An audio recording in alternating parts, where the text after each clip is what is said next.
Well, Hamas and its allied Palestine Islamic Jihad militant group have reportedly rejected the Egyptian proposal to renounce power in the Gaza Strip in return of a ceasefire. Well, this comes as both the militant groups are holding different talks with Egyptian mediators. Egypt has proposed a three-stage ceasefire plan, which is backed by Qatar.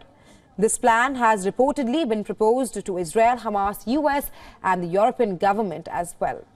In the first phase of this plan, Hamas would free all civilian captives in return for the release of Palestinian prisoners over a truce of 7 to 10 days. During the second phase, over another week-long truce, Hamas would release all female Israeli soldiers in return for more Palestinian prisoners, while the final phase would involve a comprehensive ceasefire. The release of remaining Israeli soldiers in return for a number of remaining Palestinian prisoners. And this would be followed by Israel pulling back from the borders, from Gaza's borders. Well, throughout the ceasefire, Egypt would also lead talks to reunite Hamas and the Palestinian Authority, who would then jointly appoint a government of experts to run the West Bank and Gaza ahead of future elections. Now, the news agency Reuters has reported, citing Egyptian security officials, that the plan to overhaul Gaza Authority is unacceptable to Hamas and the Islamic Jihad. But the groups are unwilling to discuss any concessions beyond the release of hostages. However, the officials of the two militant groups have added that no deal will be on table until there is a complete halt of Israeli aggression. On the other hand, the Egyptian plan might not gain traction with the Israeli side as well, because reports say that the Israeli war cabinet is divided on the proposal.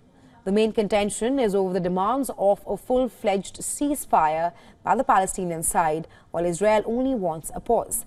This as Israel will have to pull back from its stated mission of eradicating Hamas, which does not appear to be acceptable to the Israeli Prime Minister Benjamin Netanyahu.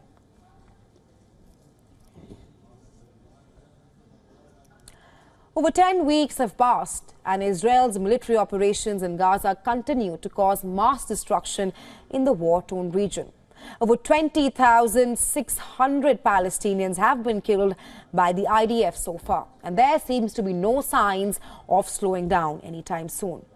And such is the scale of damage in the region that experts now refer to the crisis in Gaza as the deadliest and most destructive in history.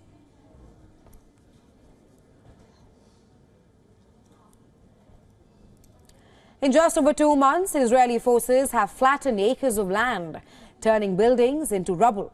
Over two-thirds of the residential areas in northern Gaza and at least 25% of buildings in South Gaza's Khan Yunis, they all have been destroyed,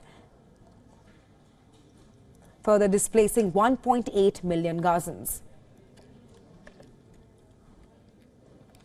In terms of proportion, the military operations in the region have caused more destruction than what Syria's town of Aleppo witnessed, that is between 2012 to 2016. The damage has also surpassed Germany's bombing during World War II. Now, let's talk about the scale of this catastrophe. In terms of human life, more civilians have been killed in Gaza than the death toll caused by US-led coalition against the Islamic State group in 2017, which spanned over 3 years. Some experts have called the destruction in Gaza, and I'm quoting here, one of the most intense civilian punishment campaign in history.